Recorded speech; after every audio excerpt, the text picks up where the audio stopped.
Hey, everybody, welcome today. I am one lucky man. I get to interview Tanner Johnson today, and we're going to talk about credit card processing. And credit card processing is a massive deal for any business. And I've been in businesses where, people had to put up their homes, their $1 million homes, to even charge credit cards, to have the ability to charge credit cards. There are people in high risk businesses. There are people in low risk businesses paying too much. I mean, this is all across the board. And I want everybody to think about this before I get to asking Tanner some questions. 3% of almost all business, right, is going to a credit card processing company somewhere. So anyway, this is important to your business. 3 points is big. And I don't think you have to pay 3 points. And Tanner's going to talk to us about that today. Well, Tanner, welcome. I'm glad you're here. Appreciate that. Tell us a little bit about yourself and what you do. So I grew up as a door-to-door salesman for 15 years and got tired of working nights and weekends. Yeah. And started doing credit card processing almost 10 years ago. And it's been awesome. Great start, and just taking care of customers locally all through the states. So it's been a lot of fun helping businesses. Well, I'm going to get right cracking to some questions because, I got one that's just burning on me right now. Okay. Do I always have to pay 3%? No. Great question. No. Okay. So, well, talk to me about how these fees are figured out, because 3 points, I mean, that's big money. Yeah. 3%. I mean, a lot of businesses, have to take that cut and hit, and it does, cut into the margin. The bottom line for those customers or for different businesses, small or big, there's a lot of work on those business owners. They need to keep as much as they can as profit, take care of the overhead. So with me, I take care of small businesses and large. Answer your question, 3%. There's some customers at 3%. There's some customers down lower than that. So it really depends on the type of business and how you guys take credit cards. If it's e-commerce, online, face-to-face, mobile, there's all kinds of ways to take credit cards. What's the way you would take a credit card to get the lowest fee? Lowest fee. So big bank debit cards, Chase, Wells Fargo, those kind of cards are the cheapest debit cards to take. Okay. And it's a debit card. And do you have to be in person to do it, or can it be online? No, it can be online too. Any big bank debit card, online or in person. Wow. So big bank debit cards only. What do you usually pay for something like that? What's the kind of a range that somebody would pay for that transaction? Anywhere from about 25 points, which is 1/4%, up to about 0.5%. Oh, that's sexy. I like that. Yeah. Wow. Well, that's not 3 points, man. Wow, Yeah. Tanner. Okay, I'll take less. that. Yeah. I like it a lot. Well, I want to talk about new businesses because I've been involved in a lot of new businesses, and a lot of my friends have done startups, and some of my friends have, been in some high risk business. And one of them had to put up a multi-million-dollar home just to be able to take credit cards. And I was like, wow. And then, he told me how long he was going to have to stay, doing X number of business without chargebacks before they would release that. And it was years. Like, it wasn't anything short term. It was years. So, who can you work with, and what's the deal there? So with us, we're working small and big. What I like about it is I can help any person really that runs a business. Like if it's in person, that they have a business to go to, or if it's online e-commerce, I can't say no to anyone, which I love because I can give everybody the service they deserve. A lot of customers are just kind of content. And that's what I love about my business. I can reach out to them and say, hey, what are you guys using? What are you guys missing? And they'll tell me kind of what I can do to help them solve their problems. So it's pretty cool. Yeah, that actually makes a lot of sense. Now, is there such a thing as an audit in your world where you actually go through their whole account and find out what's going on right now? And how does that work? Yeah, so sometimes there is. The way I set businesses up, I ask businesses how they're set up, how they take credit cards, ticket sizes, that kind of stuff, what to expect. So my underwriters know to kind of know what to expect and what to see. And if we do it the right way, there's not a lot of times audits.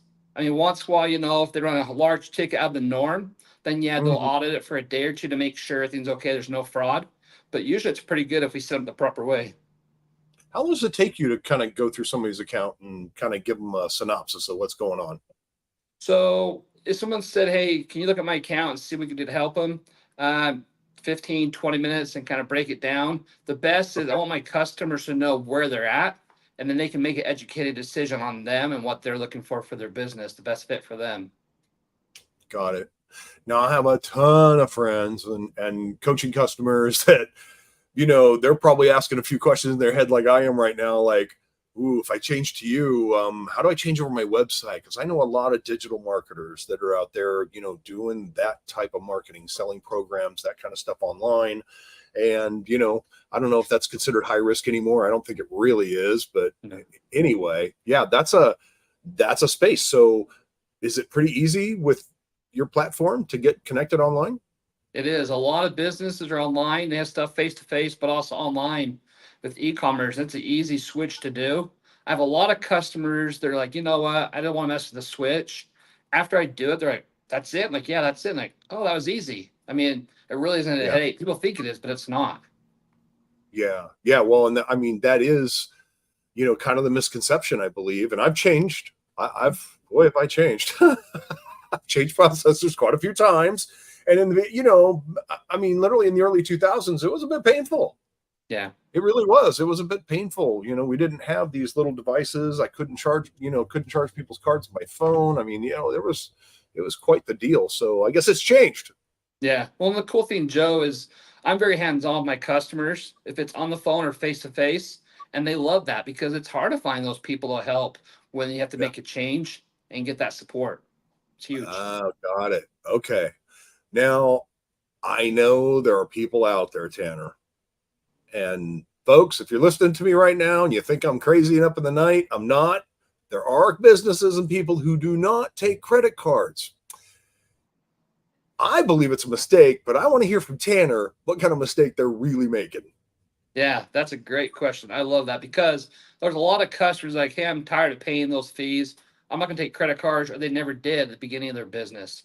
And they are losing money. If I was a business owner, I wouldn't be able to take all forms of payments. I can say, yes, I take payments, and then figure out what's the best solution.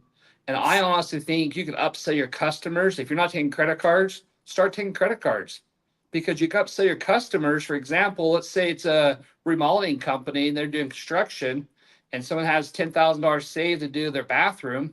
Well, if it's going to cost $12,000 and the general contractor says, hey, let's do this and this and this, well, it's going to cost you 12. I only have 10. Okay, I put on a credit card.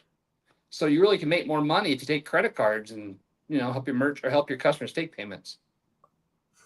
Very, very, very true. And I, from, a marketing background, I always want to make it as easy as possible for the customer.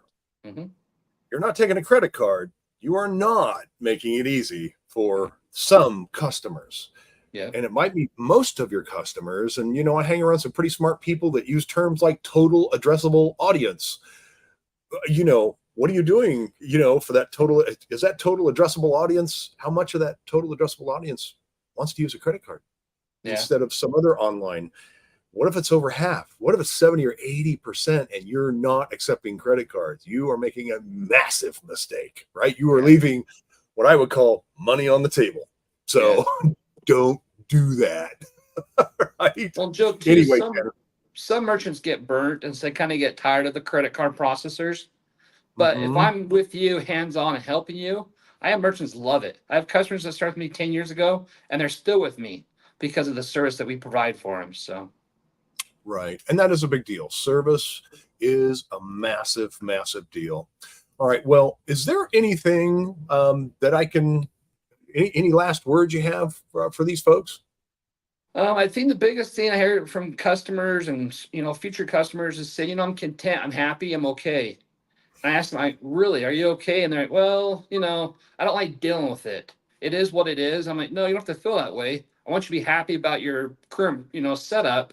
Is the best thing is I can look and see where you're at and what I can do to help you guys and answer questions and help you understand where you're at, and then show you a different process and how you cut that cost down and then better, get service for your business.